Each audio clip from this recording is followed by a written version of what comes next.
So, when should you actually go about building your team for your social media marketing agency? Let's jump into it.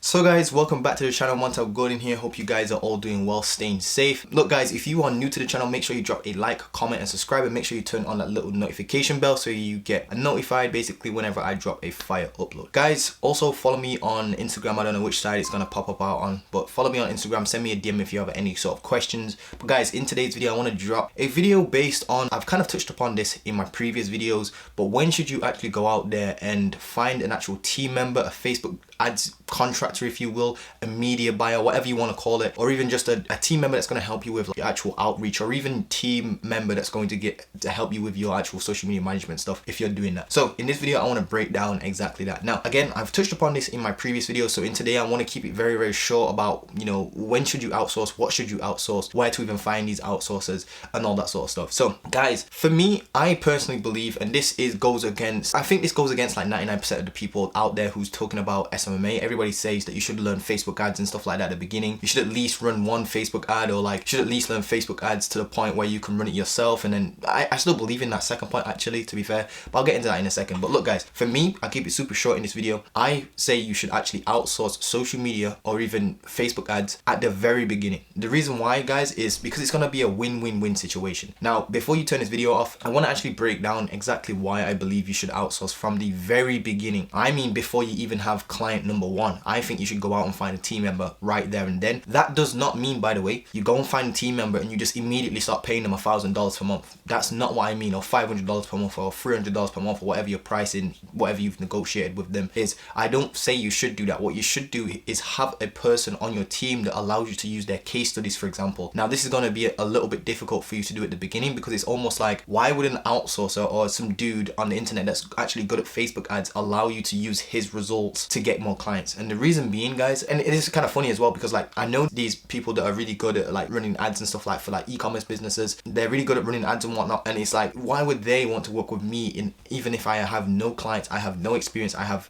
nothing? And the reason being guys is, and you guys need to understand this, that some of these guys really don't like the aspects of selling. There's people out there that are amazing running ads and stuff like that. It's just that they can't get clients themselves, even though they have the craziest results like possible. Like some of these results these guys have are really like amazing. Like the ROAS these guys can actually produce is literally amazing. It's just that they don't like the whole factor about selling clients, maintaining client relationships, all that sort of stuff. They don't like that. So that's why it would be a mutual beneficial relationship, and that's what you need to understand when you're finding an outsourcer. It's not actually a privilege for them to work for you. It's this kind of the opposite way around. When you first begin it anyway, they're the actual person you're supposed to be impressing. They are a blessing to your business, not the other way around. That's the thing you guys need to understand. But you need to make them also understand that this is going to be a mutual relationship, as in you're going to bring in clients, they're going to make money from each client basically on a flat fee. Try to get them on a flat fee. I don't recommend you going on a percentage, even though that's what I'm on right now with one of my contractors. If I was to go back, it would definitely be on a flat fee. So make sure you're always on a flat fee. That's what I would highly recommend. And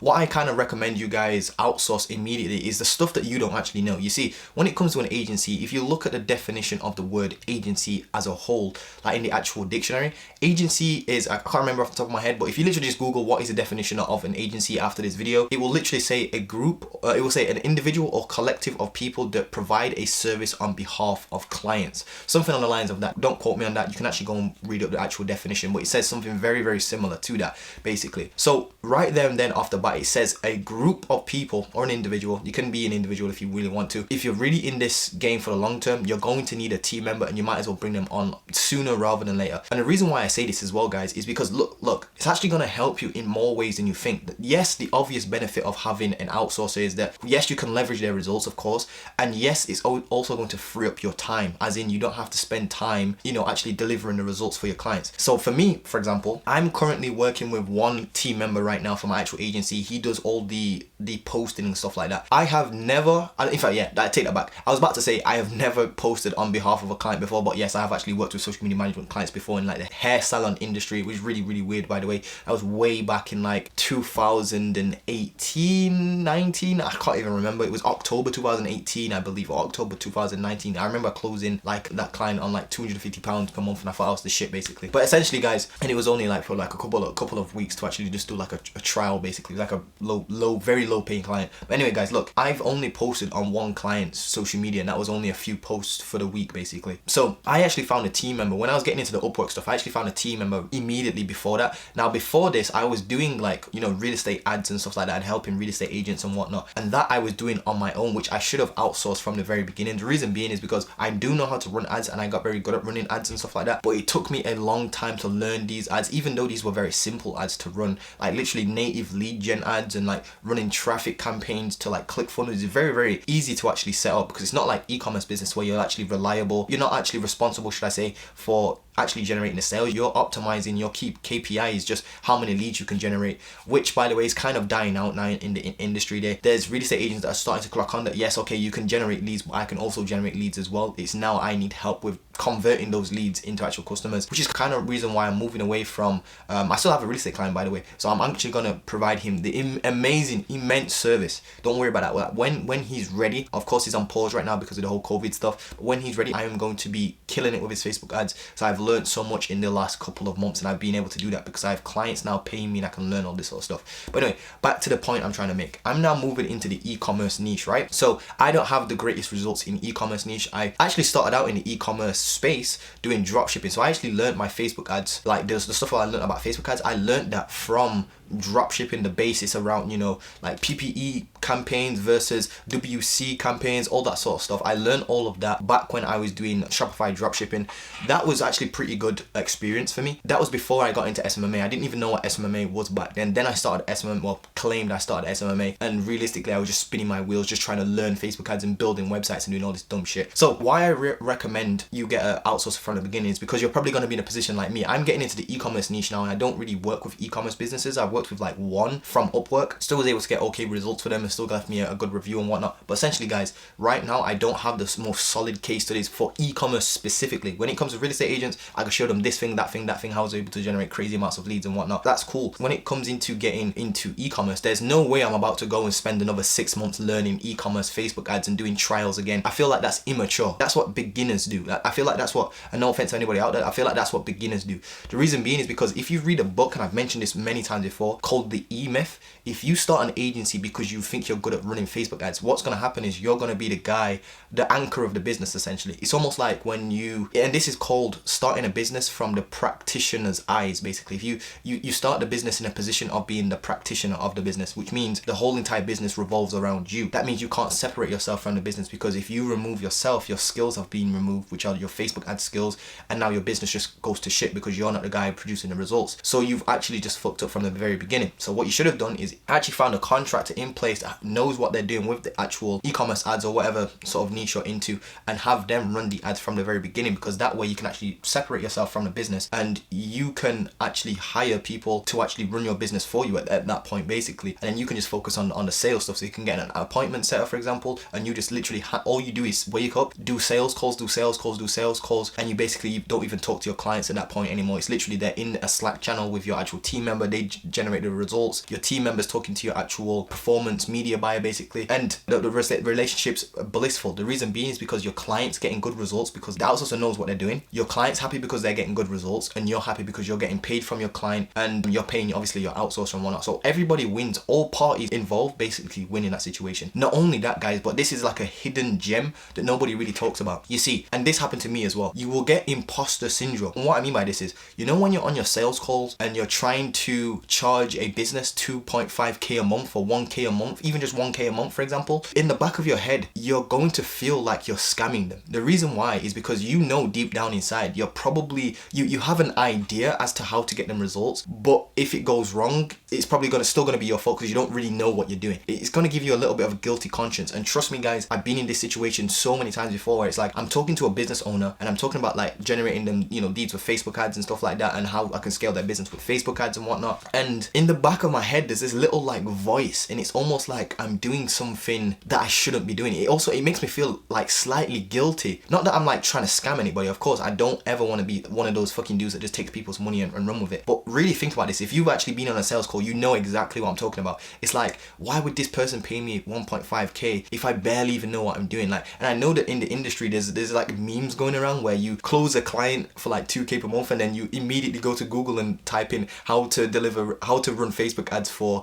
whatever business you've just basically closed. And that's literally what goes on in this industry. And I know that for some of you guys, like that in the back of your head is really distorted. Like it really bogs you down, and that actually comes through on your sales calls, like your body language, your demeanor, the way you act on your actual sales calls. So if you have a contractor in place that you know has solid results and you know that are trustworthy and know that they can generate amazing results for this client because that's what they do day in day out, that's actually going to shine through on your actual sales call. So when you're actually talking to a business owner and you're trying to close them for 1.5k or something like that for their actual Facebook ads and to scale their business, you're going to feel so much more confident knowing that you have somebody to deliver the results for you, and you're going to feel confident in the fact that their money, the money that you're taking from your clients, is actually going to get put to good use because this dude on your team knows exactly what they're doing. And that's going to give you so much more confidence on your sales calls, and it's actually going to increase the amount of closes you get because you're going to be more confident, and that's going to shine through on your sales calls. Just the way you talk, the way you speak, the way you hold yourself, just the language that you actually use, it's going to be beneficial that way. Also guys, I've noticed this thing as well, when you have an outsourcer, it eliminates the fact that, you know, like when you close a client and then now you have to deliver the results yourself, it's almost like you don't even want to do that. It's almost like you're building a business, but then when you close a client, you're actually adding on more work to your already busy schedule basically. But when you have an outsourcer, it's like you can close left, right and center because you know that it's not, unless you have a set limit as to how much your team member can take on. Of course, there's going to always be a limit somewhere, but it's not your limit, it's their limit. Now, I'm not trying to say just throw as much work at your outsourcer as possible, but what I'm trying to say here is there comes a time in your agency where you start closing clients, multiple clients and whatnot, and then you realize that, oh shit, I actually have to now deliver those results for those clients, which is going to take up more of my time. And the more clients I take on, the less time I'm gonna have to get results, and the less time I'm gonna have to have in my free time. And I like my free time and whatnot. And that's the reason why we all start businesses, to get time freedom, financial freedom, location freedom. When you close a client, your time freedom goes down. Like literally it goes, your financial freedom goes up because you're making more money, but your time freedom and location freedom goes down. So it actually has like it's almost like a negative effect as well. So you've made money, but now you know that your time is actually being reduced because you now have to spend time delivering results for those clients. So that's why you should definitely bring on an outsourcer or a team member. I actually like calling them team members these days, and the reason why is because I'm looking at SMMA now. Well, I always used to, but now I'm really taking SMMA like really dead seriously. Like this is an actual business that I want to be in for a long time, like 5, 10, 15, 20, 25 years. I think I'll always have some sort of agency. When I say some sort of agency, I mean that maybe social media dies and that's not the place to get leads and generate sales from. Maybe email marketing makes a comeback, or something else we can't even fathom yet comes along and just changes the way how we do. Like maybe like some sort of 3-dimensional fucking internet comes around, and that's where everybody's being able to generate sales. Maybe it's like I don't know, we go into some simulations and artificial intelligence takes over. So you can now build an agency around, probably called like an artificial agency or some dumb shit like that. But anyway, guys, you get the idea. Social media might die out, probably will die out soon. Another social media is going to come and replace it. When the whole factor of like social media dies out, artificial intelligence might come out, and that might be the marketing agency you base your services around. But basically the service is just a tool to get your clients from point A to point B. Facebook ads is just a tool to get your client from point A to point B. And I believe you should bring on an outsourcer. Again, just to summarize the reasons why is because one, it's actually going to help you increase your confidence. It's going to free up time. It's actually going to give you positive mental effects as well, as in when you close a client, you now know that it's cool to take on this client because it's not you that's going to be spending the time doing it. So your time freedom, should I say, doesn't actually deplete and go down. You're also going to, again, free up time. You're going to be more confident on your sales calls. You're going to know for a fact that your client, the persons that are actually going to be paying you money, their money is going to be going to good use. So I highly recommend, guys, guys, you get an outsourcer from the very beginning, before you even have client number one. And again, you don't want to just go out and find somebody and just pay them immediately without even having your first client. What you need to do is allow them for you obviously want to speak to them, you want to vet them, you want to make sure that they're legit, make sure you're actually checking their actual results in the back end live on camera. Make sure you hit that little refresh button so they're not, you know, fake numbers with the little inspect. You can use that little inspect thing on like your browser and change numbers and shit like that. So make sure you actually make them hit the refresh button. You also want to make sure you take them through a application form. So the way how I find team members, by the way, is I go through Facebook groups, I go to Upwork as well. I found that with Facebook groups, the quality is slightly higher. I do believe that the quality is higher, but the prices are also higher as well. But that's just the aim. That's just the name of the game, guys. Like, the more value you can bring, the higher you can charge, obviously. So Facebook groups are the best place I've found to hire talent. Then Upwork is another good place to hidden talent, but it's really hard to do it on Upwork. This whole thing is hard, guys. It's not as easy as I'm not even trying to make it sound easy. It is actually hard, guys, to actually find talent that actually will allow you to use their case studies and are okay with you not having clients right now, but they know you're a serious person and that you're gonna bring them business, and that justifies them allowing you to use their case studies and whatnot. But essentially, guys, use Facebook groups, use Upwork, and then once you start getting applications back, you want to take them through an application form. For me, I have like a 12-question application form that really vets them to see what sort of their hobbies they have, like what sort of results they've been able to generate, how long they've been doing this, what are their motivations for the future and stuff like that. And I really have this crazy in-depth, really comprehensive application form. And if you guys are in my 4-week program, you know exactly what I'm talking about with the application form. From then on, I then book in calls or interviews, if you will, and then I vet them further through the actual calls, and you guys know what questions I ask if you're in the actual program. But guys, with that being said, I hope you've enjoyed this, and I think you should outsource from the very beginning, despite what everybody else says. It's going to save you so much time, so much headache, so much of that guilty conscience feeling as well. So guys, with that being said, hope you guys are doing well, and I'll see you in the next video. Peace.